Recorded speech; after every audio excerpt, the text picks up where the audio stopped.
Hello students, हम आज आप लोग को बताने वाले हैं जो थर्ड आप लोग का फाइलम है वो कौन सा है। तो फाइलम सिलेंट्रेटा के बारे में बताने वाले हैं। तो आज आप लोग का टॉपिक क्या है? तो आप लोग का टॉपिक है सिलेंट्रेटा। टॉपिक क्या है? सिलेंट्रेटा। अब देखिए सिलेंट्रेटा क्या होता है, इसे हम फाइलम नाइडेरिया के नाम से भी जानते हैं। क्या कहते हैं? तो फाइलम नाइडेरिया के नाम से। अब देखिए इसमें क्या होता है, इसे हम सेकेंड नाम से किस नाम से जानते हैं? तो नाइडेरिया। देखिए इस फाइलम के जितने भी प्राणी होते हैं, जितने भी एनिमल होते हैं, वो क्या होते हैं? तो एक्वाटिक होते हैं। वो क्या होते हैं? एक्वाटिक। एक्वाटिक बोले तो जलीय जंतु। सिलेंट्रेटा फाइलम के जो भी एनिमल होते हैं वो कौन से कैसे कैरेक्टर के होते हैं? तो उनका जो हैबिटेट होता है, मतलब वास और वास स्थान होता है, कहाँ पे होते हैं? तो जल में होते हैं। ठीक है। और जल में होने की वजह से वो क्या होता है, तो उनके जितने भी शरीर होते हैं, उनका जो शारीरिक संगठन होता है वो क्या होता है? तो उनका जो शारीरिक संगठन होता है वो क्या होता है? उत्तकी स्तर का होता है। शारीरिक संगठन क्या होता है? तो उत्तकी स्तर का होता है। उत्तकी स्तर बोले तो टिश्यूज फॉर्मेशन का होता है।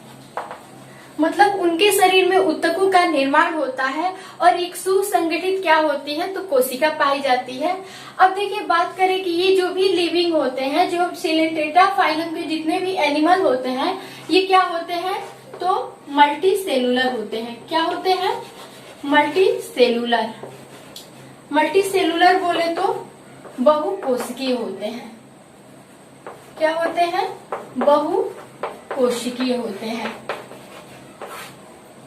अब देखिए सिंपली हम लोग बोल सकते हैं कि जो भी हम लोग का फाइलम, ये जो थर्ड फाइलम है जिसे हम सिलेंट्रेटा के नाम से जानते हैं, तो सिलेंट्रेटा वाले जितने भी एनिमल होते हैं ये क्या होते हैं? मल्टी सेलुलर होते हैं और एक्वाटिक होते हैं, मतलब जलीय जंतु होते हैं। अब देखिए बात करें उनके बॉडी स्ट्रक्चर की, जो उनका शारीरिक संगठन होता है तो उत्तकी स्तर का होता है। और उत्तकी स्तर बोले तो उनके शरीर में कुछ ऑर्गन का क्या होता है? निर्माण होता है, जिसे हम क्या कहते हैं? तो जिसे हम इनके शरीर का जो निर्माण होता है वो कोशिकीय होने के कारण इन्हें हम पूर्ण रूप से इन्हें अपनी आंखों से क्या कर सकते हैं? देख सकते हैं। तो इनका शारीरिक जो बनावट होता है, तो उनका शारीरिक बनावट क्या होता है? बड़ा होता है। तो सिंपली हम लोग बोल सकते हैं कि जितने भी ये सिलेंट्रेटा फाइलम के एनिमल होते हैं उनमें जो मेन कैरेक्टर होता है, तो उनका मेन कैरेक्टर क्या होता है? तो उनके क्या होते हैं? उनके शरीर पे क्या होता है? सिलेंट्रॉन होते हैं। क्या होते हैं? सिलेंट्रॉन।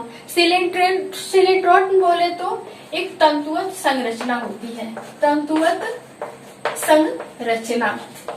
उनका जो भी पूरा बॉडी स्ट्रक्चर होता है, मतलब शारीरिक बनावट होता है, एक पतले बालू नुमा क्या होता है? लंबा लंबा संरचना होता है, जिसे हम क्या कहते हैं? सिलेंट्रॉन। और सिंपली हम लोग बोल सकते हैं कि सिलेंट्रेटा फाइलम के जितने भी प्राणी होते हैं उनके पूरी बॉडी पे, उनके संपूर्ण बॉडी पे क्या होता है? सिलेंट्रॉन होता है। मतलब सिलेंट्रॉन बोले तो कंटक होते हैं। इनके पूरे शरीर पे क्या होते हैं? तो कंटक होते हैं।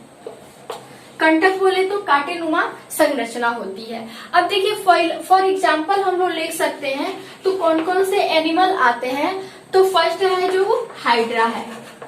जो फाइलम सिलेंट्रेटा का जो भी एनिमल है उसमें कुछ एनिमल आते हैं, वो कौन से हैं? हाइड्रा है। फॉर एग्जाम्पल ले सकते हैं मूंगा। और नेक्स्ट आपका है वो क्या है? तो जेलीफिश। एक क्या है? जेलीफिश है। तो फॉर एग्जाम्पल हम ले सकते हैं। अब आप लोग सोचते होंगे कि ये जो भी जीव होते हैं कैसे होते हैं? तो एक्वाटिक होते हैं, जलीय होते हैं। और कौन से जल में रहते हैं? तो ये जितने भी जंतु होते हैं ये क्या होते हैं? समुद्रों में। ये कुछ इनकी प्रजातियां होती हैं, क्या होती है? समुद्री होती हैं, या फिर स्वच्छ जल में होते हैं, या फिर तालाब में होते हैं, या फिर नदी नालों में होते हैं। ऐसे जो भी मतलब प्राणी होते हैं ये क्या होते हैं, एक्वाटिक होते हैं, जलीय होते हैं, कुछ लवड़ी जल में होते हैं और कुछ क्या होते हैं, अलवड़ी जल में होते हैं। अब देखिए हम आप लोग को बता दें कि इनके जो भी बॉडी स्ट्रक्चर होता है, इनके शरीर पर एक पतला बालनुमा संरचना होता है जो मोशन का भी काम करता है और उनके जो भी फूड होते हैं उनको फूड इनटेक करने का भी क्या करता है, काम करता है। तो फॉर एग्जाम्पल हम लोग सबसे पहले हाइड्रा को देखेंगे। तो देखिए हाइड्रा का जो भी स्ट्रक्चर होता है कुछ इस तरह से होता है। हाइड्रा का स्ट्रक्चर क्या होता है, इस तरह से होता है। ये जितने भी लिविंग होते हैं एक सबस्ट्रेट से जुड़े होते हैं। कैसे जुड़े होते हैं, तो एक आधार से चिपके होते हैं, आधार से चिपके होते हैं एक सबस्ट्रेट द्वारा। जैसे किसी भी सड़े गले लट्ठों या फिर पानी में जब भी ये पाए जाते हैं तो किसी न किसी सबस्ट्रेट से ये क्या होते हैं, आधार से चिपके होते हैं। अब देखिए इनके बॉडी पे क्या होता है, इनके पूरे शरीर पे ऐसे क्या होता है, सिलेंट्रॉन होता है। सिलेंट्रॉन बोले तो एक प्रकार से क्या होता है, कांटेनुमा क्या होता है, लंबा बालनुमा संरचना होता है। ये जो शिकार को पकड़ने में क्या करता है, मदद करता है। इसे क्या कहते हैं, सिलेंट्रॉन कहते हैं। और इनके पूरे बॉडी पे क्या होते हैं, तो कांटे पाए जाते हैं, ठीक है। और ये अपने शरीर के सतह द्वारा जो भी इनका बॉडी सरफेस होता है उन बॉडी सरफेस के द्वारा ये जल को एब्जॉर्ब करते हैं और जितने भी एक्सक्रेटरी सब्सटेंस होते हैं उनको शरीर से क्या करते हैं, बाहर निकालते हैं। तो ये जो भी फाइलम सिलेंट्रेटा के जितने भी एनिमल होते हैं इन लोग का मेन कैरेक्टर क्या होता है, तो इनके पूरे बॉडी पे सिलेंट्रॉन होता है, पतला बालनुमा संरचना होता है। इससे ये अपने शिकार को पकड़ने में भी हेल्प लेते हैं और अपने एक स्पेस से दूसरे स्पेस में लोकोमोशन करने में भी क्या करते हैं, तो हेल्प करते हैं। अब देखिए ये आप लोग का क्या है, हाइड्रा है।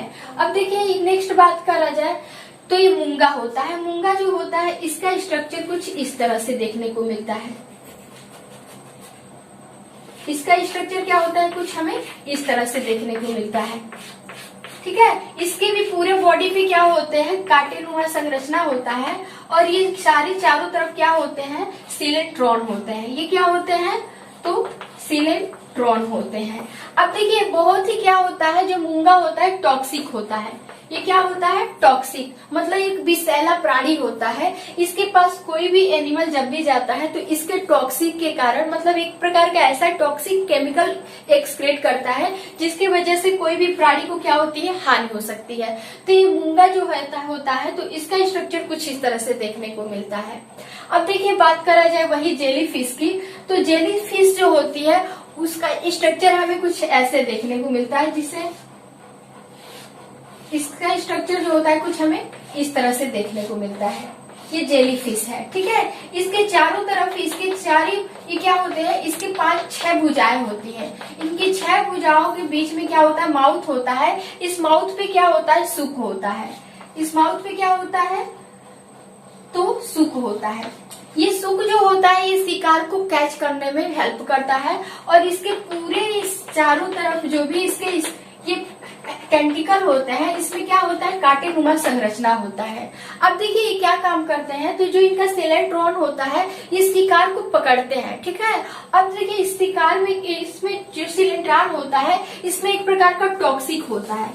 इसमें क्या होता है, टॉक्सिक बोले तो एक विषैला पदार्थ होता है जो इसमें कांटे होते हैं। इस कांटे को शिकार भी क्या करता है, चुभो देता है और चुभोने से क्या होता है कि इनका जो टॉक्सिक केमिकल होता है उस शिकार को क्या करता है, तो बेहोश कर देता है, जिसकी वजह से वो शिकार क्या हो जाता है, मर जाता है और ये आसानी से अपने शरीर के अंदर उसको क्या कर लेते हैं, तो अंतर्ग्रहण कर लेते हैं, ठीक है। तो ये देखिए सिलेंट्रेटा फाइलम के जितने भी एनिमल होते हैं तो उनके जो भी बॉडी स्ट्रक्चर होती है उनके बॉडी में क्या होते हैं, सिलेंट्रॉन होते हैं और कांटेनुमा संरचना होती है, चारों तरफ पतले पतले बालनुमा, और यही उसको शिकार को पकड़ने में क्या करते हैं, हेल्प करते हैं, ठीक है। तो आई होप आप लोग को ये फाइलम सिलेंट्रेटा अच्छे से समझ में आया होगा। अब मिलेंगे नेक्स्ट वीडियो में। Thanks for watching.